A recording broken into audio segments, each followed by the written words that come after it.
Hey there, Chef Steph here. I'm hoping that you're all keeping safe and that you're well. I'm here in Florida, very much missing New Zealand and my onboard ship family and the Culinary Center and of course all of you folks. But I'm grateful that I have today's opportunity to share some of my knowledge of the kitchen with you. So it's often said that when all else fails, follow the directions. And normally, that's probably an okay thing to live by. But when you're baking, it's completely wrong. And so in today's Kitchen Essentials session, I'm going to show you why it is crucial to follow the directions when you're baking. We're going to use 2 sets of the exact same ingredients. We're going to mix them 2 different ways. And we're going to end up with lovely, moist, dense muffins and delightful, soft, fluffy cupcakes. And it's just based on the mixing method. So if you follow the directions, you get what you're after. Let's start with the muffins. So to do the muffins, we're going to cut the butter into the flour.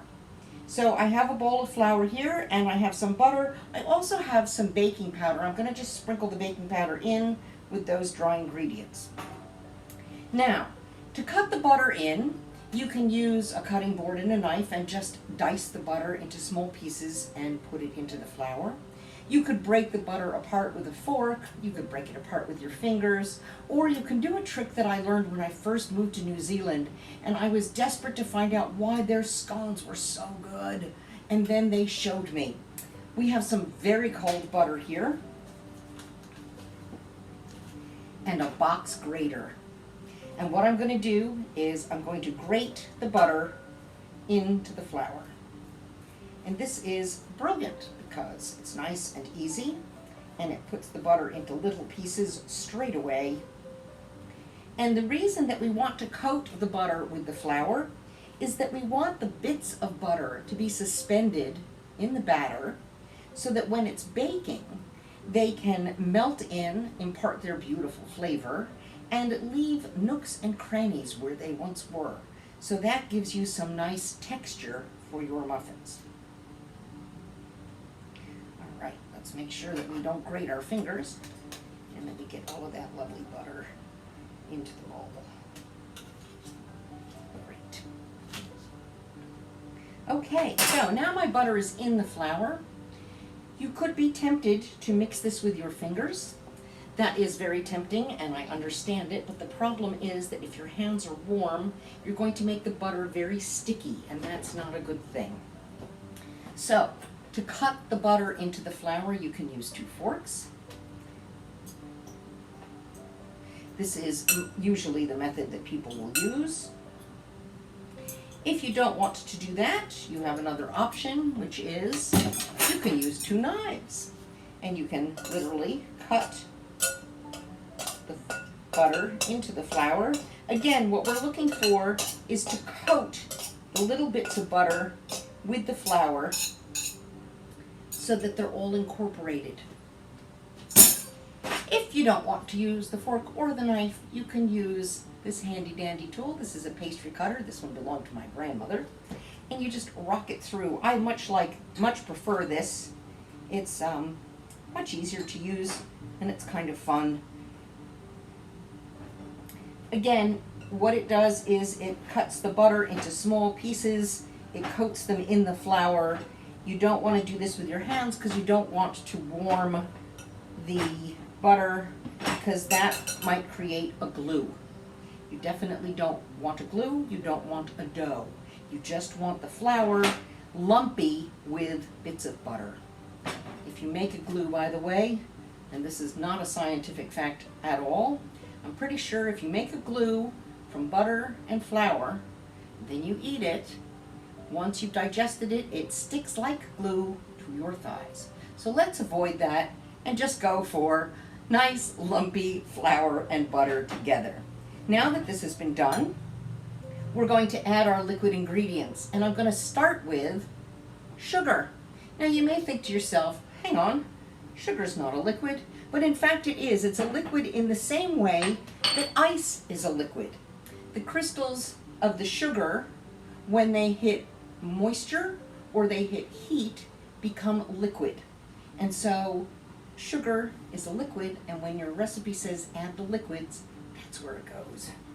All right, so let's give that a mix. And then I'm going to add an egg, some vanilla, and some milk. And we're just going to give this a stir. And again, what we're looking for here is a lumpy batter. We don't want to overmix. We don't want this to be smooth. Get all that milk in there.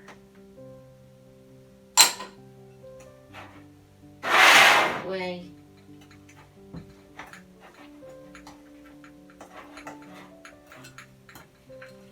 Okay, so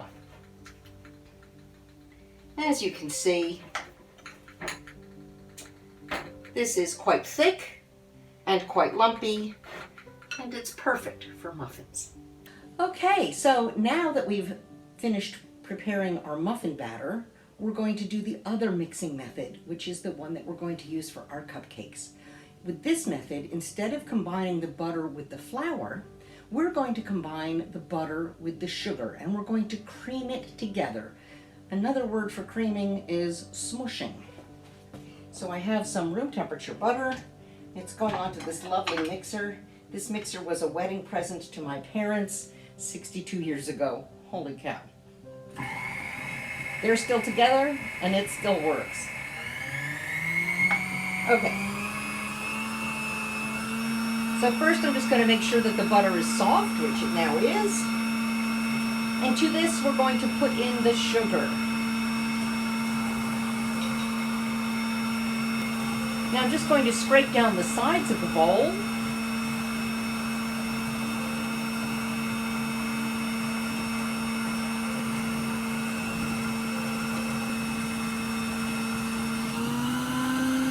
This should just take a moment or two.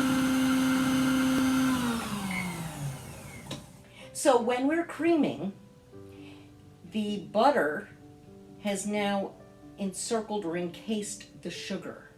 So unlike the muffins, where the butter was coated with flour, now the butter is coating the sugar. So what that means is that when it bakes, the sugar is going to melt, and it's going to leave teeny tiny little crevices where the sugar had once been. And therefore, the texture of the cupcake is going to have a very fine grain and be very soft, and the holes in it will be very small, as opposed to the nooks and crannies of our muffins. So now that the sugar and the butter are creamed together, and they are sort of light in texture and all a uniform color, there are no streaks, so we know that the butter has been completely incorporated with the sugar. So with this mixing on medium, we're going to add our egg.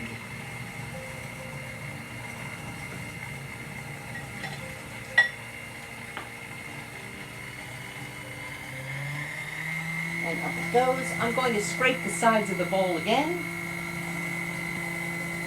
We're going to kick this onto high. And we're just going to let this spin for a wee bit.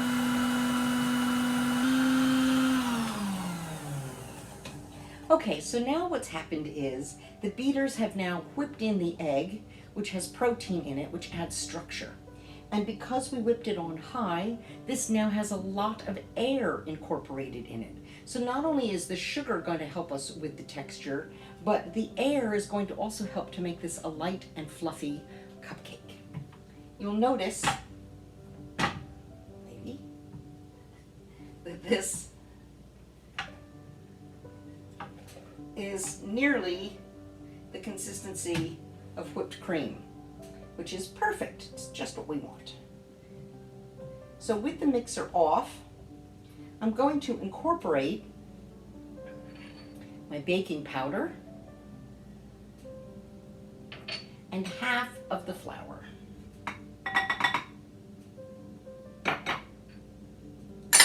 I'm going to turn this on low so it doesn't fly all over the kitchen.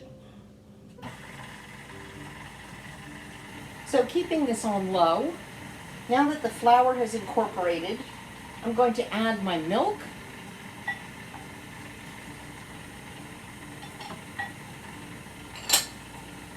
And my vanilla.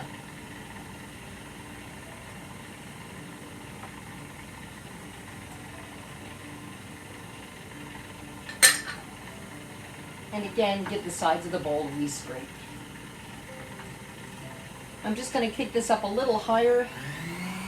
Make sure that that's really incorporated in there.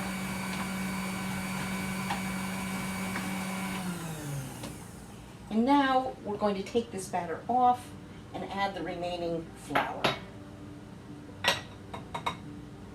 Get all this stuff off the beaters. And now, as I said, we're just going to fold this last bit of flour in. The reason that I don't want to do it on the mixer is I don't want to incorporate too much gluten into my batter. And so by mixing it by hand, hopefully we can just moisten that bit of flour without building up too much gluten. All right. So you can now see that this batter is quite a different texture from the muffin batter. This is light and fluffy and looks almost like a whipped cream at stiff peak. Okay, so now we're ready to pop these babies into the oven. Again, I just wanted to show you that this is very light and fluffy, and this is lumpy and dense. And that is just from following different mixing methods. I'm going to use an ice cream scoop to put the batter into the pans, into my muffin cups. And the reason that I'm using an ice cream scoop is that I want the amount of batter in each cupcake to be the same. That assures me they will all rise the same and look the same. So that's what we're after. And these are going into the silver lining. My muffins are going into the gold lining. Oops.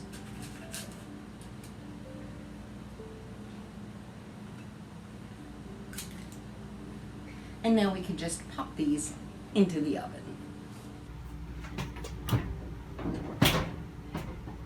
I think our muffins and cupcakes are ready to come out of the oven. Look at that. Woohoo! Don't they look good? So, here you can see my beautiful muffins and cupcakes. They're looking lovely. And I'm just going to cut one open for you of each type so you can see the difference in the texture.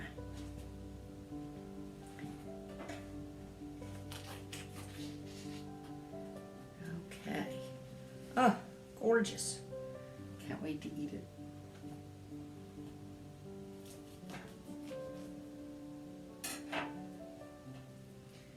Right. So, if I hold up this half next to this half,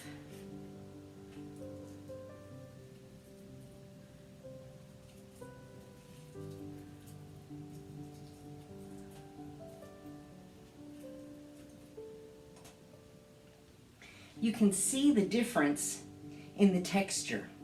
The cupcakes have teeny tiny little holes, all more or less equally distributed. And the muffins have bigger nooks and crannies because the butter was cut into the flour as opposed to the butter being creamed with the sugar. They're both going to taste great. I can't wait to eat them. So I hope you've enjoyed this little presentation. I very much look forward to seeing you folks on board soon again in the Culinary Center. And meanwhile, I'm wishing you smooth sailing and delicious adventures. Bye from Chef Steph.